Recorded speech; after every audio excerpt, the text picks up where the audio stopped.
আজকের ভিডিওটা একটু ভিন্ন রকম। Just think about a chip, সেটা তোমার মাথার পাশে বসানোর মাধ্যমে সেই চিপটা কন্ট্রোল করতে পারবে তোমার চিন্তাভাবনা, তোমার কল্পনা, তোমার স্বপ্ন, এমনকি তোমার ব্রেনের সব ধরনের কন্ট্রোল সেটি নিয়ে নিতে পারবে। আবার আরও একটি ডিভাইস যার মাধ্যমে তুমি তোমার বাসার পেটসগুলোর কথাবার্তা বুঝতে পারবে। এগুলোই কি তবে নেক্সট ওয়ার্ল্ড অর্ডার, নাকি এগুলো ডিজিটাল দাসত্বের পথ? আজকের ভিডিওতে আমি খুবই শর্টলি ডিসক্রাইব করব কিভাবে ডিজিটাল টেকগুলো ধীরে ধীরে ডিজিটাল ট্র্যাপে পরিণত হচ্ছে। ইলন মাস্কের নিউরালিঙ্ক কিন্তু এখন শুধুমাত্র বিজ্ঞানের কল্পনা নয়, তারা ইতিমধ্যে বানরের মাথায় চিপ বসে বানরের মুভমেন্টগুলো কন্ট্রোল করা শুরু করে দিয়েছে। এরপর হয়তো শুরু হবে মানুষের উপরে ট্রায়াল দেওয়া, এভাবে ধীরে ধীরে মাস লেভেল রিলিজ। এটাকে তারা আসলে বলছে এটা হবে ব্রেন ডিসঅর্ডারের সমাধান, কিন্তু কেউ কেউ বলছে এটা হবে সরকারের আলটিমেট ওয়েপন, চিন্তাভাবনা কন্ট্রোল করার হাতিয়ার। টেকনোলজি কিন্তু এখন আর শুধু শরীর কন্ট্রোলের মাঝে সীমাবদ্ধ নয়। তুমি এখন কি চিন্তা করবে, কি ভাবনা করবে, সেটার ডিসিশন নেবে ওরাই। জাপানিজ এক কোম্পানি বানিয়েছে এমন একটি ডিভাইস যেটি ব্যবহারের মাধ্যমে তারা প্রাণীর আওয়াজকে মানুষের আওয়াজে কনভার্ট করে তোমার কাছ পর্যন্ত পৌঁছে দেবে। অর্থাৎ তুমি তোমার বাড়ির পোষা প্রাণীগুলোর কথাবার্তা বুঝতে পারবে। এখন তোমার কি মনে হয়, এটা কি শুধু এই পর্যন্তই সীমাবদ্ধ থাকবে? মানে তুমি কথা বলছো তোমার বাসার কুকুর বিড়ালের সঙ্গে, আর সেটা শুধু তুমিই শুনছো না, শুনছে হয়তো অন্য কেউ, হয়তো কোনো এক গোপন server, global data machine. Digital addiction সম্পর্কে তো আমরা অনেকেই জানি, কিন্তু আমরা কি এটা জানি যে ইতিমধ্যে অনেক ধরনের ডিজিটাল ড্রাগস কিন্তু তৈরি হয়ে গিয়েছে। এখন এমন এমন ধরনের ডিজিটাল ড্রাগস তৈরি হয়েছে যা কিনা শুধু তোমার শরীরে একটি চিপ বসানোর মাধ্যমে তোমাকে প্রচুর পরিমাণে আনন্দ দেয়, তোমার ডোপামিন কন্ট্রোল করে। আর এটা কিন্তু ফিজিক্যাল না, এটা সম্পূর্ণই ভার্চুয়াল। তুমি শুধু একটি ডিজিটাল ডিভাইসের মাধ্যমে ডিজিটালি অ্যাডিক্টেড হয়ে যাচ্ছ। তোমার ফিজিক্যালি কোনো ক্ষতি হোক বা না হোক, তোমার মেন্টালি অনেক বেশি পরিমাণে ক্ষতি হচ্ছে, কিন্তু সেটা তুমি বুঝে উঠতে পারছো না। এটাই হচ্ছে ডিজিটাল অ্যাডিকশন। আর আমি কেন বলছি ডিজিটাল দাসত্বের কথা, কারণ একটা সময় ছিল যখন মানুষের সেরকম স্মার্টফোন দরকার হতো না, কোনো ফোনই আসলে প্রয়োজন হতো না। কিন্তু এখন একটি স্মার্টফোন ছাড়া আসলে বেঁচে থাকাটা খুবই কষ্টকর। আগে ফোন ছাড়া থাকা অসম্ভব ছিল, এরপর ধীরে ধীরে এলো স্মার্ট ওয়াচ, স্মার্ট রিংস, এবং এক পর্যায়ে এমন একটি অবস্থা দাঁড়াবে যে সেই মাথায় লাগানো নিউরাল চিপগুলো ছাড়া মানুষ থাকতেই পারবে না। এটাই কি তবে ডিজিটাল দাসত্ব? সব কিছু মিলে কিন্তু একটা বিষয় আসলে এখন খুবই পরিষ্কার, এই সকল ডিভাইসগুলো আমাদের জীবনকে সহজ করার নামে ধীরে ধীরে আমাদের জীবনের সম্পূর্ণ কন্ট্রোল নিজেদের হাতে নিয়ে নিচ্ছে।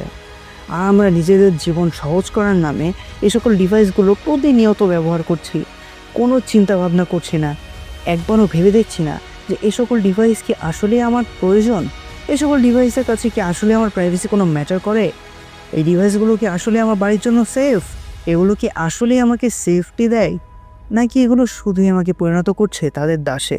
তারা ধীরে ধীরে আমাদের লাইফ সহজ করার নামে হাতিয়ে নিচ্ছে আমাদের ব্যক্তিগত তথ্য থেকে শুরু করে আমাদের শরীরের গোপন গোপন সব ধরনের তথ্য। এখন তারা গর্বের সাথে বলতে পারে যে তুমি তোমার সম্পর্কে যতটা না জানো, তারা তোমার সম্পর্কে তার চেয়ে বেশি জানে। আস্তে আস্তে তোমার ব্যক্তিত্ব, মস্তিষ্ক, ব্যক্তিগত চিন্তাভাবনা, ব্যক্তিগত স্বাধীনতা, ইভেন তোমার কল্পনা শক্তি পর্যন্ত তারা তাদের কন্ট্রোলে নিয়ে নিচ্ছে। এটা কি শুধু কনভিনিয়েন্ট, নাকি এটা একটা মাস্টার প্ল্যান টু ক্রিয়েট আর ডিজিটালি অবিডিয়েন্ট সোসাইটি?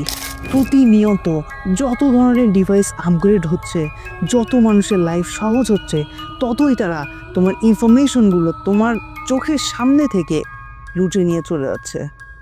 আর সেই সকল ইনফরমেশনগুলো থার্ড পার্টির কাছে সেল করার মাধ্যমে তোমার আমার ব্যক্তিগত স্বাধীনতা, প্রাইভেসি বলে কিচ্ছু থাকছে না। ডিপ ওয়েব, ডার্ক ওয়েবে তোমার আমার সকল ধরনের তথ্য প্রতিনিয়ত বেচা কেনা হচ্ছে। আর এই সব কিছু সূচনা হচ্ছে তোমার বাসায় তোমার হাতে থাকা স্মার্টফোন থেকে শুরু করে তোমার ডিজিটাল সকল ডিভাইস, যেমন তোমার পার্সোনাল অ্যাসিস্ট্যান্ট, তোমার ভার্চুয়াল অ্যাসিস্ট্যান্ট সিরি বা অ্যালেক্সা বা গুগল অ্যাসিস্ট্যান্ট, যেটাই বলো না কেন, সেখান থেকে শুরু করে তোমার জীবনকে সহজ করার নামে যত ধরনের ডিজিটাল ডিভাইস তৈরি করা হচ্ছে, সব কিছুর মাধ্যমে তারা প্রতিনিয়ত তোমার সকল গোপন ইনফরমেশনগুলো তাদের কাছে হাতিয়ে নিচ্ছে। আর এভাবেই ডিজিটাল টেকনোলজির নামে ডিজিটাল ট্র্যাপ তৈরি করে তোমাকে আমাকে দাসে পরিণত করা হচ্ছে।